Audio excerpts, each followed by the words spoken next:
Hello and welcome back to another episode of the Genius Podcast. My name is Karen Doyle, your host and founder of the Genius Project, an initiative for Catholic women designed to support and resource you towards growth in all areas of your life, personal, spiritual and professional.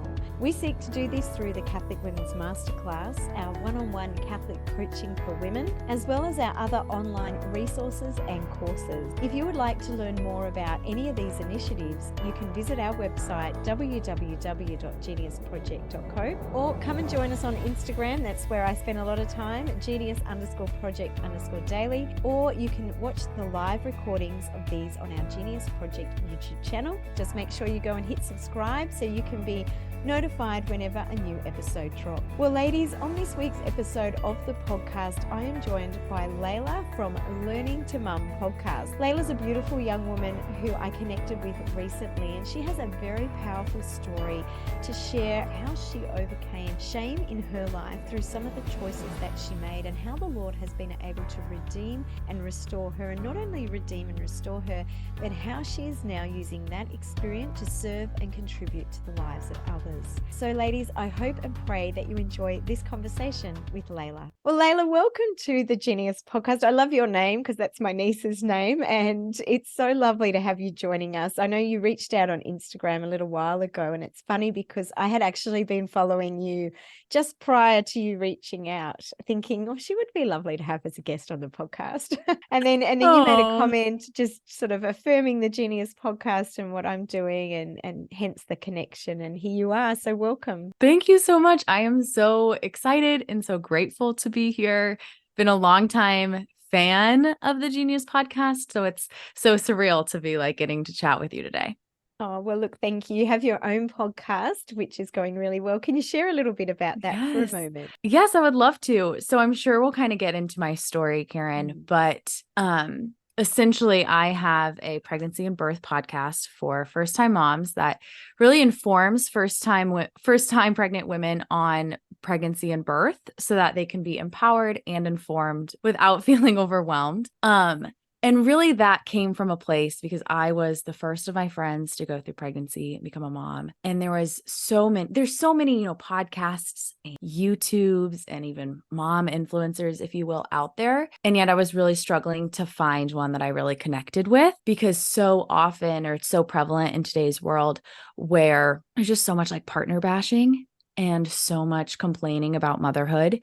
And so many of these accounts, I think, really give into that for the sake of virality instead of really equipping and empowering women to see motherhood is a huge gift and we are able to do it. So I really focused on equipping women with the tools that they need rather than just being oh, motherhood is hard and it's totally unfair. Yes. Yeah, exactly. Yeah, no, I love so that. It's been so great. And I've gotten to meet so many incredible women. You can totally see that the Lord's hand is in it. So it's just been so exciting. Yeah, beautiful. Well, we will get into that because I'd love to go a little deeper with that content. But you're a Catholic convert, which I always find I always love to hear people's stories. How did you actually come into the Catholic faith? My mum's actually Anglican. My dad was Catholic. So we grew up with a very ecumenical kind of view on faith. My dad actually owned a Christian bookshop from the time I was 10 until I was maybe 27. And so we would go to a lot of different churches and he would run different book tables. So I grew up sort of under that ecumenical, that spirit of unity, really. But I'm always interested in a Catholic convert story because the Catholic Church gets such a bad rap in culture. And I'm interested in how people kind of come into it. I see a lot of people leaving it, but I love those stories of how the Lord draws people to himself. So would you share a little bit about your Catholic convert story? Well, absolutely. It is probably my favorite story to share. So I grew up in a really devout Protestant home, and I am really, really so very grateful for my parents, how they educated me, how I was formed in my Protestant faith and upbringing. My church really was wonderful. And the church that I grew up in was non-denominational, which is, we can get into the irony there. But it really did try its best to be what they believed was what the early church would have been. or like followed the example of the early church, if you will. And I ended up going to a Catholic high school, and I remember praying on my hands and knees before I went into this high school. Lord, please do not let me conform to these Catholics, but help me convert every one of them. And I left senior year You Catholic. left the one converted. I love it. So did you have your conversion through high school? I did. That's amazing. Okay, so Yeah, share a little bit more about that such like just the grace of the Lord for sure. Yeah. So yes, I entered in high school as a sweet, what are you, 14 here in the States, Yes. you know, convinced that I was going to bring Convert the whole everyone in that school. I was I love faculty, the principal, you name it. And Oh. very, very quickly, I realized I just started to learn that what I had thought Catholicism was and what I thought the Catholic Church taught was not the case at all. I think the first thing that really rocked my world was understanding that, like, Martin Luther, just kind of understanding church history on a much deeper level. Like, oh, Protestantism didn't exist until Martin Luther. Oh, and like, oh, Martin Luther still had a relationship with Mary even after all that. Like, well, then when did Mary leave? And very slowly, just these misconceptions kind of fell. And I would come home, sit with my parents at the dinner table and be like, guess what I learned today? They don't worship the Pope, or, they don't really worship Mary. And then like, of course the Eucharist was such a huge component as well. But so while I was learning all of these things, there also was a big change in my heart, getting to really see Catholics my age that were walking the walk, as opposed, like, I grew up thinking Catholics don't have real relationships with the God. They're not real Christians, all these things, they're just checking boxes off. They don't know anything, all these things. And so it was really the first time in my life that I was surrounded by people who loved Jesus and who were Catholic. So I got to see both of those things. Like, there was a huge change in my heart from what I was witnessing, how I was witnessing them live their lives. And then I was also getting to understand and be really well catechized, honestly, through this high school. And it led to the Lord very clearly calling me to convert, so much so that I was like, I'm not about this. I don't want to do this, Lord. And it was my plan to convert once I got to college. I had already committed to play collegiate soccer about 8 hours away from home. And so I was like, I'm going to convert when I'm at university, because then I can just slowly fall off the face of the earth.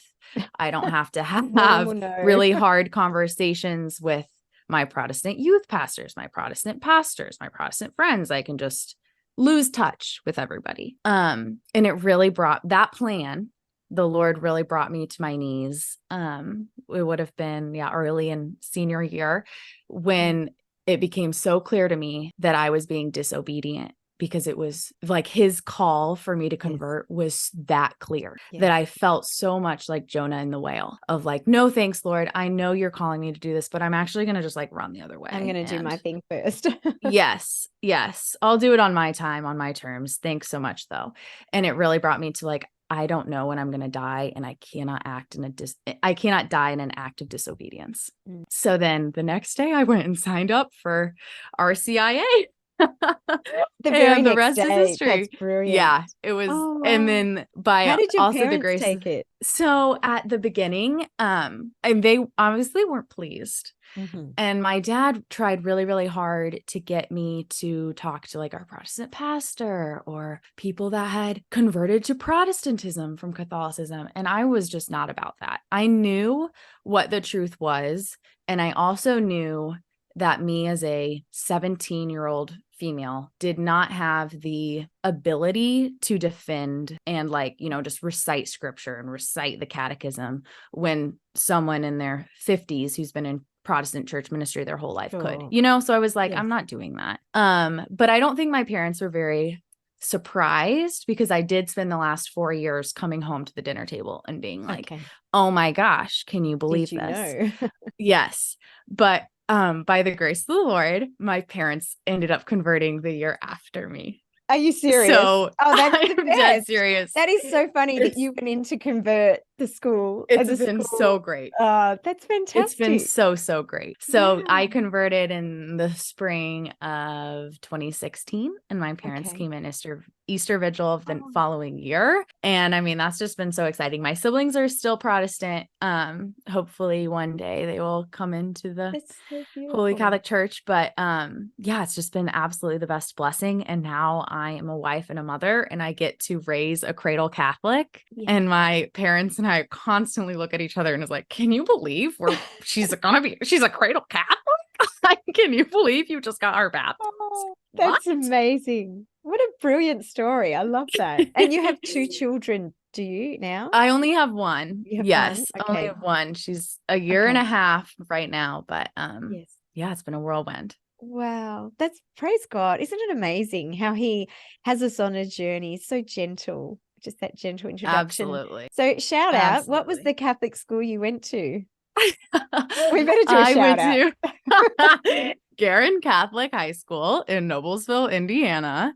Fantastic. I love that place. And now I'm really blessed. I get to sit on a board that's kind of its mission is keeping Garen Catholic, which is of Wow. course really near and dear to my heart, because I Yes. think at least in the States, it's kind of popular to just be a Catholic high school in name. 100%. Yeah. Yes. So my husband, I shared a little bit before we hit record, he does a lot of Catholic teacher formation, and he's over in the United States speaking and forming the teachers. And the stark contrast between doing that in America and in Australia is oceans apart, quite literally oceans apart, because I think you're not tied over there to government funding. So the schools actually can be authentically Catholic. In Australia, Wow. they're linked to government funding, and so they're under obligation to, I guess, conform to the national curriculum and some of those legislative requirements. So that's why we love coming to the United States, because there is this freedom to be authentically Catholic. And the schools that Jonathan works with,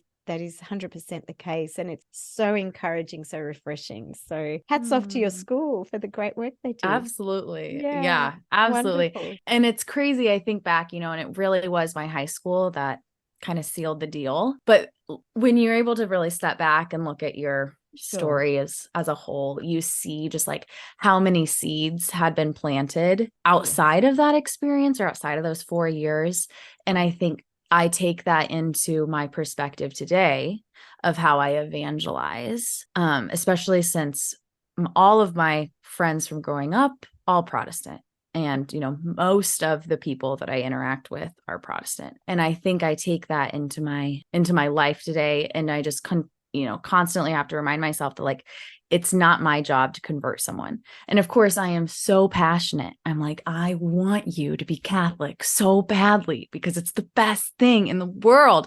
And I really have to remind myself that like, it's not on us. That's the Holy Spirit is who is going to convict them and who is going to bring them into the church. It's just my job to plant seeds, like plant as many seeds as you can, as naturally as possible. Right. And so I, kind of look back and like, yes, it was really those 4 years, but there had been seeds planted years prior by my mom's friend or a neighbor or a teammate, that I think just slowly softened my heart. So that way I would be in a much better place to accept and understand those truths when they were presented to me at a time that I was able to understand them. And I think you pick up on something really important there about just sowing seeds, that so often it's our relationships with people or the conversations, or it could even be in a grocery store line where you're just honoring the dignity of another. And we never know the fruit or the impact of those words, those conversations, those smiles, those acts of kindness on the heart and soul of another person. And I think as Catholic women, we should always be on the lookout and on high alert for opportunities to sow those seeds and to bring that gift, to bring Christ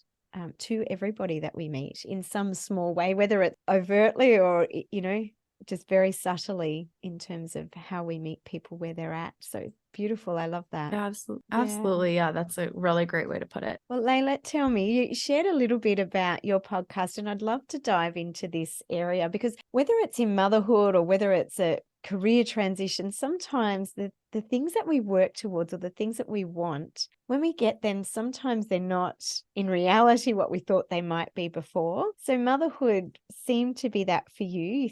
you thought, and then you struggled a little bit, didn't you, when you were first either pregnant or having your child? And I think it's a common experience. And I do want to make this conversation a little bit broader. We'll use motherhood as our example, but in terms of careers, or whether it's someone who wants to be married, who's still single, or whether it's someone who desperately wants to be married and then they marry and that's not working out, we can apply that to a whole lot of different circumstances. But I'm interested in your experience of just moving into motherhood, into a new season of life, and not being prepared or equipped for that season. Can you share a little bit about that journey, and then what happened when you got there? Yeah, absolutely.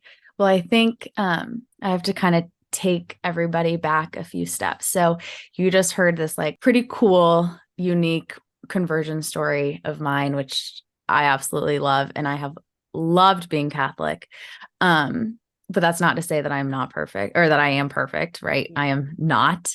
And essentially, my boyfriend and I got pregnant when we were dating, and I really, really struggled, right? I was really involved in my own youth ministry, like Bible study leader.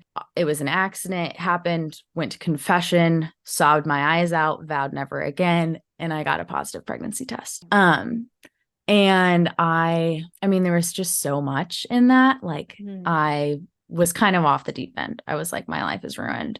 I am, people are going to judge me. My reputation is forever changed. But I think what really made it difficult for me was two things. One, I never really like desired to be a mom. And I know that sounds really harsh, but that's truly just because of what media and what our world has portrayed motherhood to be. And so of course, when I look at that stuff and I'm like, all these women are just complaining about how hard it is and how much it's horrible and how isolating this is. Why would I ever want that? So I was not really thrilled. And then the other, of course, being like, I just felt and experienced so much shame. So I really, really struggled. But now being on this side of things, I really like to say that just the Lord knew exactly what he was doing, and that I probably would have put off motherhood for a very, very, very long time, not knowing what I was missing out on. And it's truly like, I'm now just the happiest, the most fulfilled, the most at peace than I have ever been. And I never thought this was really possible. But really, the Lord allowed that failure. He has redeemed it, and he has redeemed just so much. And I'm sure there's so much redemption that I'm not even like aware of. I can probably only see like 5% of the picture, and I'm still blown away with like this 5%. Yeah. And so I just really think that he redeemed that to allow me to like experience motherhood when I really thought that it wasn't going to be for me. I was like, no, thanks. I'm fine. And he's like, no, you are going to be a mom. And then I became a mom. I was like, oh, wait, you really know what you're doing, Lord. Yeah. Like, this is awesome. Because just in pregnancy, I just struggled so much. But even then there was so much goodness and so much that I learned. Like, one, I grew really close with Mary, which was really beautiful, because I mean, that's something that I honestly never even had really a relationship with her. Yeah. Because that's not, would you, in the Protestant right. faith? Right. And then even since I converted, though, I was just kind of like, she's cool. I understand it, but like, I'm fine. I'll just stick with Jesus and a few of like these saints. But Mary really, I mean, she knows a thing or two about being a mom, perhaps before you feel really ready for it. And so I clung to her, and that was huge, like a cool little blessing that I didn't really foresee coming. And then I also just learned so much about God's grace. And one of my biggest takeaways, if you will, about God's grace that I learned when I was really in the trenches. So I experienced prenatal depression, which is something that impacts 1 in 7 women. And it's essentially just doesn't get any focus, because I think mostly we focus on like postpartum depression. That's right. But 1 in 7 women experience depression during pregnancy. And I didn't even know that was a thing until one of my podcast episodes. And I was like, oh my gosh, wait, I had that. And I didn't know. You didn't know at the time. Yeah. Yeah. But what I really learned about his grace and that verse that just kept coming to mind, and I'm sorry I don't remember the reference, but it's my grace is sufficient for you.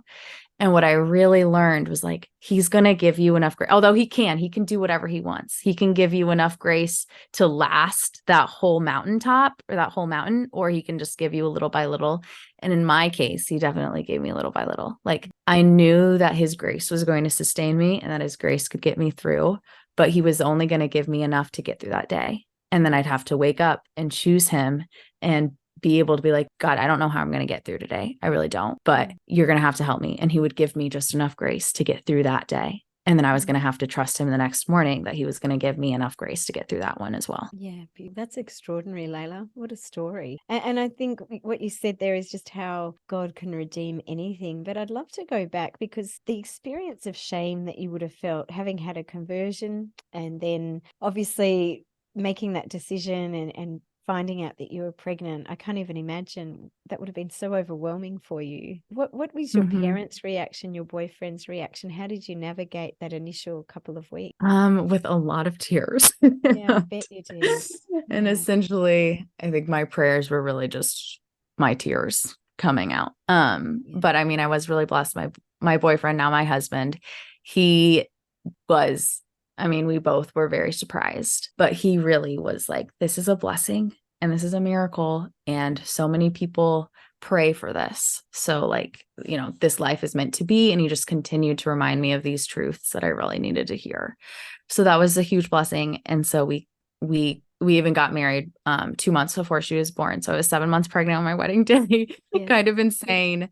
But I'm so thankful. And then my parents, I think at first it was pretty hard. I mean, I don't think any parent really loves to hear that their young daughter is pregnant outside of wedlock. But I am really, really blessed that, you know, they're pro-life, and that was never, ever suggested, offered. That was just not even discussed. Like, of course, this baby is going to live. And they were, I think after the initial shock, it was very much like, here we go. We're in this, and this is a life, and we're going to celebrate it. Sure, it's not the way that God intended, but oh, well, here we are. So I was really, really fortunate with a great support system. And I'm sure that people were talking behind my back. And I think that was something too, that I just had to learn to like, let go, you know? Yeah. Like, I think that experience of shame is interesting, isn't it? Because it can keep us, like, it can lock us up. Yeah. Like that. And it can cast us into our own interior prison, really, where we don't continue walking in the things of God. And whether it's a decision like you've made, but all of us make decisions, right? We're all sinners, we all fall, and we all sometimes make some really big decisions that don't lead necessarily to what we would have originally chosen or what might be in God's plan. Can you speak into that experience for a little moment of shame, and how women who may be living in shame at the moment can move beyond that, despite choices that might not be in keeping with God's plan? But how women, God will restore and redeem anything, right? And he doesn't, even though we've made poor choices, he never wants us to live in shame. That's not his will, that's Satan's will, because Satan loves to keep us contained under lies and oppression and a spirit of you're not good enough, not worthy, because you've made poor choices. God never calls us that way. He might convict us of our sin or our choices, but then he always forgives and wants to redeem and restore. So can you share a little bit about wisdom that you learned from your experience around shame and how women can move beyond that? Yeah, man, that is heavy. And I just hope that like the Holy Spirit will give me the right words to say. I think one, go to confession. There is just so many graces within confession that is, you know, designed to help us and strengthen us and support us. So I would really just be like, run to confession. And also like you need to give yourself grace that it's not going to look linear. Like you could do really well for a day or two and then have an absolute breakdown and not come out of your house for a week, and then have another maybe three good days and then be in your house, not willing to go to the grocery store even because you're so ashamed and you don't want people to see you. And so I think just, you know, one, go to confession, and then two, know that it's not linear. Give yourself grace. And three, I'm not really sure. Three, I really think that like talking to people as well. Like I think that that's such an important one, because shame thrives on silence and isolation. Yeah. And so I think Satan convinces us that we're bad. That's what shame is, that we're bad. Whereas when the Holy Spirit convicts us of something that we've done wrong, where we've sinned, it's about convicting us to restore relationship with Christ. But Satan wants to make sure we never have that relationship with Christ. So he keeps us thinking we're unworthy, that we're no good, that we're bad at our core, that we can't recover from poor choices or mistakes that we've made. So I think bringing things into the light, I really believe, is key in overcoming shame and stepping out beyond that. So finding someone who you can trust, like a spiritual mentor or a priest or a good friend, someone who can hold that sacred space, because we don't want to just bear our dirty laundry to everybody and anybody. We have to choose, we have to be prudent about who we choose to share our inner life with and those deeper things in our heart. But I really think that reaching out and bringing things into the light is key as well. But really, and I think on that, it is right. It's so easy to lock yourself up and to isolate yourself, because that is what Satan is wanting us to do. So I say this, and I don't want anyone to hear this and use it as an excuse to lock themselves up. But I do think that, onto what you said about being prudent and being wise in who you reach out to, make sure that it's people that really will support you and not, there are people who, and there are people who are not kind, and who maybe have never gone through something that you're going through and just maybe don't have like the wisdom or the insight or the heart to take you in and support you and be there for you that you need. So I think that, like, if there is someone that is going to judge you, even if it's your mom or even if it's your sister and that like should be your person, then I would just kind of encourage you to choose someone else. Especially when you're bringing your heart and being really vulnerable for those first few times. It's so important. Yeah. I love what you said about running to confession, and whether it's, a big thing that's happened or a little thing like yelling at your children. But I think the sacrament of reconciliation is such an underutilized sacrament, and there's such power and there's such grace that comes when we come before the Lord in that sacrament in terms of forgiveness. And I would encourage people that no matter what it is, we all carry things in our life, right, that we're ashamed of or we're not proud of, or where we're a work in progress still, but to continually just keep showing up and keep bringing it to the light and keep bringing it to confession and to the priest to receive that grace in the sacrament is so powerful. And I just really want to encourage women to make it a real priority to get to regular confession. And it's such a beautiful example too for our children and those around us as well. Yeah. And I think once you're at a place to start sharing your testimony, then I really would encourage you to, because I remember getting to a place where I was like, this isn't so tender. This isn't so raw anymore. I can speak about this without crying. And I remember wanting to change it and wanting to not really open up or even like share it, not because I was afraid. Well, no, because I was afraid. Like, I mostly was to want to change your story and, paint it in a different light, paint it in maybe a prettier light or a different light. Like, now I could just be like, yeah, I'm a Catholic convert and I'm a wife and a mom. And yes, that's pretty. And that puts me in a really great light. But then I think I am taking away what God wants. Like, God wants to use my story to speak to other women, because I remember when I was pregnant and really, really struggling, and I just continued to think of like the 3 women that I know that got pregnant out of wedlock and being like, if they can do it, then I can do it. Like, I'm not the first one to go through this. Absolutely. So I think it's really important to take ownership of our story, no matter what it is, even if it's a super small thing and, it was a super small sin, because I think Satan, he doesn't want us to share our stories, because we are empowered and we are inspired by other people's stories. So if we're silent because he tells us, that's really embarrassing, you shouldn't be saying that. Or he could tell us, hey, actually, your story is really lame. Yes. And like, people are not going to be inspired by story. That. Yeah.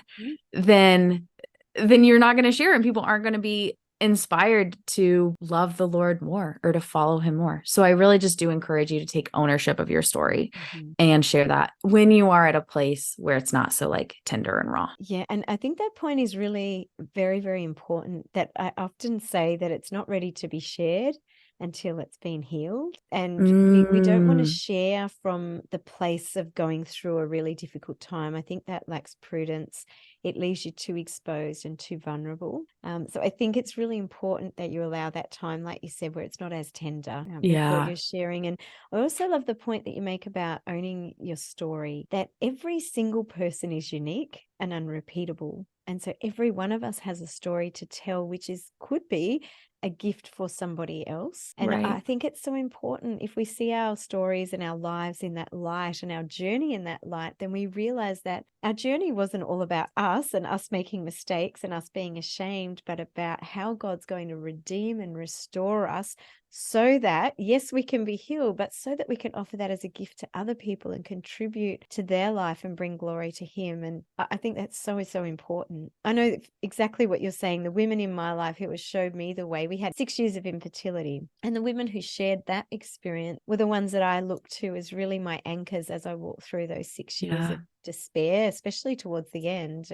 And they were so important in my life. So I 100% agree with what you're saying, and really want to highlight that for women. So Laila, I'm wondering if we can go back a little bit now and have a look at some of the work that you're doing. You do a podcast around motherhood, and some of the work that you're doing is really around, well, essentially it's about elevating motherhood to its rightful place, reverencing motherhood as an incredible vocation, and elevating the dignity of motherhood. There's so much in our culture that seeks to tear down, destroy the value and the dignity and the sacredness of motherhood. We've got so much in our culture where people aren't even being allowed to be called mothers. And I think this is so important. Our language is crucial around how we describe ourselves, our role in life. So language from women are mothers, that's really important, but that I am a mother, or this is a beautiful vocation, and the way that we speak about motherhood as women. I guess you shared your experience that a lot of women really denigrated that job, that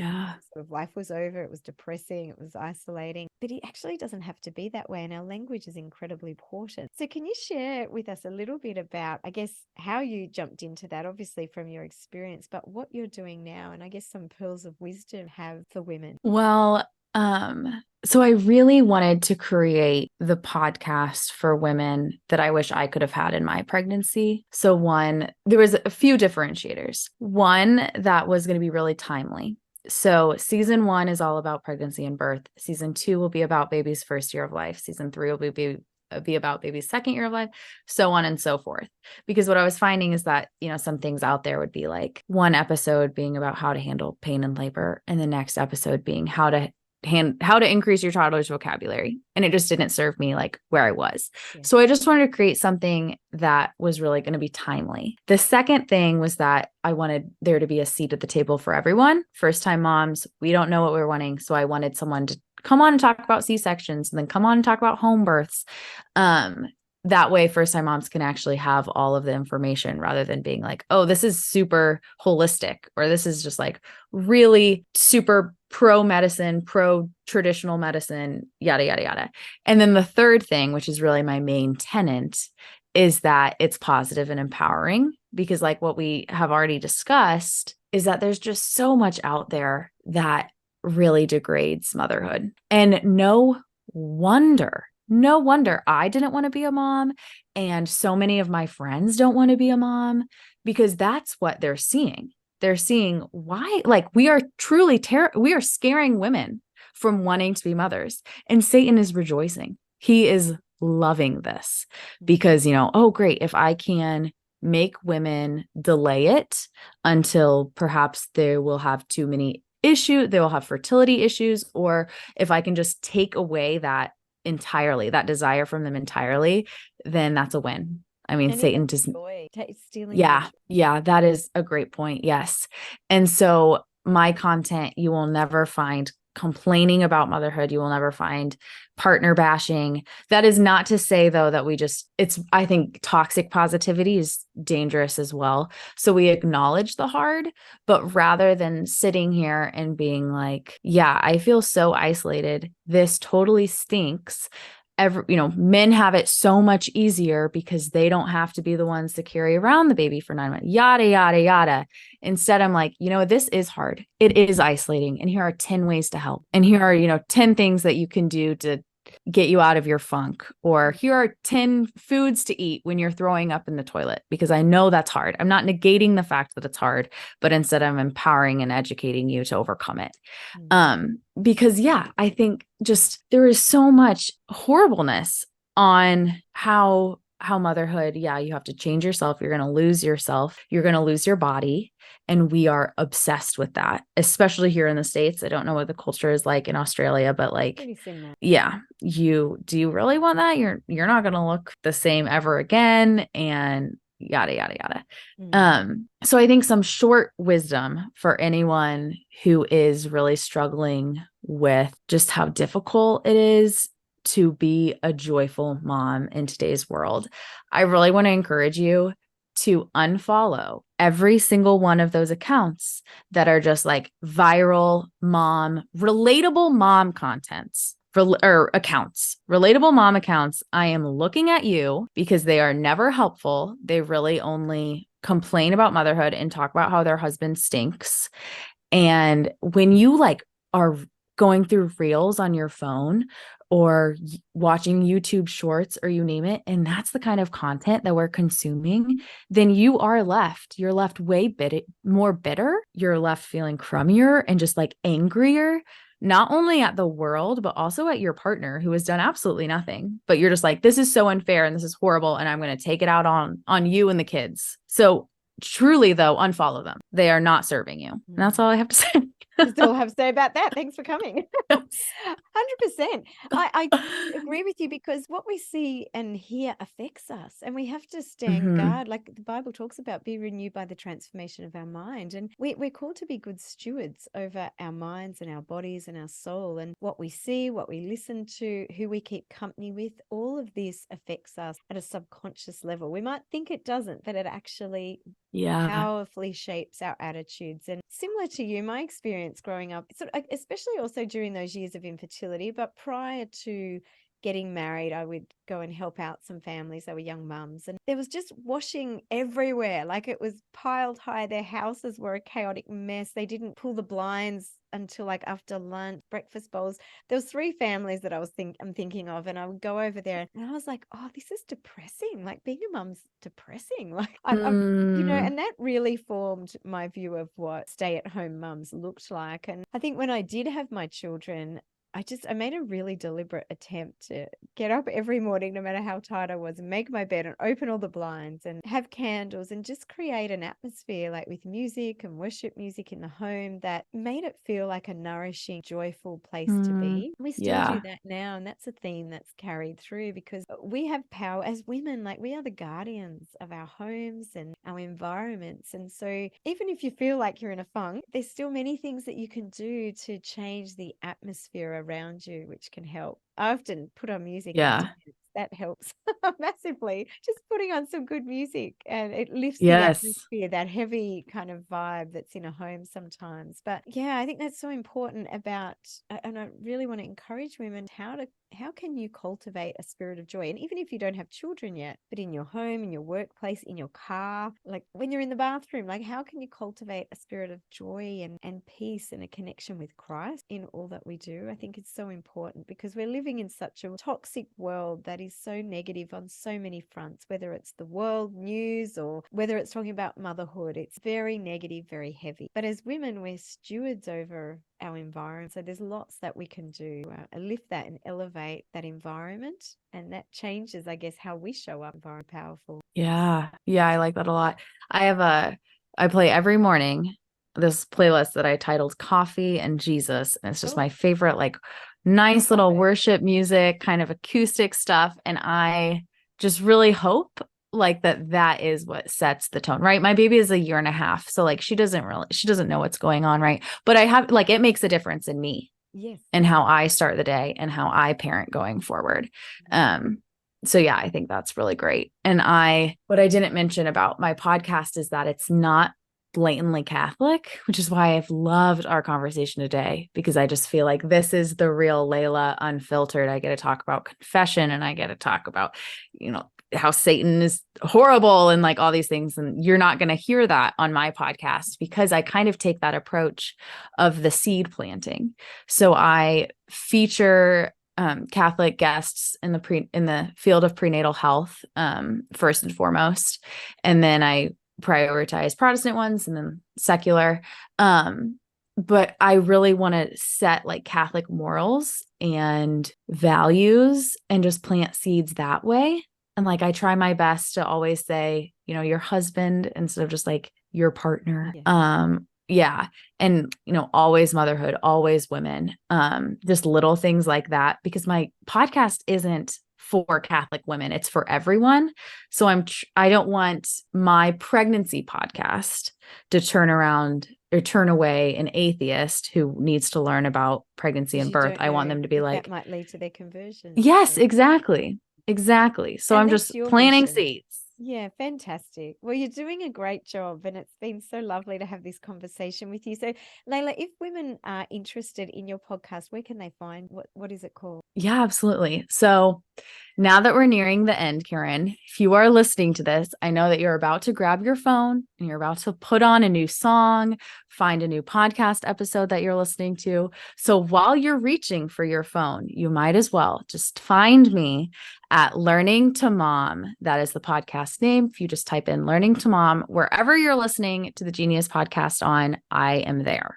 And I will put a link to that in the show notes. And hats Thank off you. to you. And I love how God has redeemed your story, and now you're offering that as a gift to the world and to other women as well. So God bless you in all that you do. And it's been such a joy to connect with you. It's been so great to be here. Thank you so much for having me on. Wow, what an incredibly powerful story of the grace of God and how He can take even the most broken parts of our story in our life and redeem and restore them.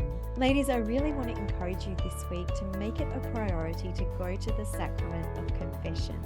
A few weeks ago, I was speaking at a big youth event, and there was a sacrament of reconciliation available, and it just so happened that my youngest daughter wanted to go, and she wanted me to come up in the line with her, and so I ended up in confession, and it was one of the most beautiful experiences. And I really want to bring that front of mind for you in this week's episode, and really encourage you to make it a priority to be getting to regular confession. It's such a powerful sacrament in terms of unburdening our souls from all of the things that we carry, some of the poor choices we make, the sinful patterns that we have in our life, because the Lord really does want to redeem and restore you. Ladies, if you would like to go further with this content, can I invite you to check out the Genius Project Catholic Women's Masterclass.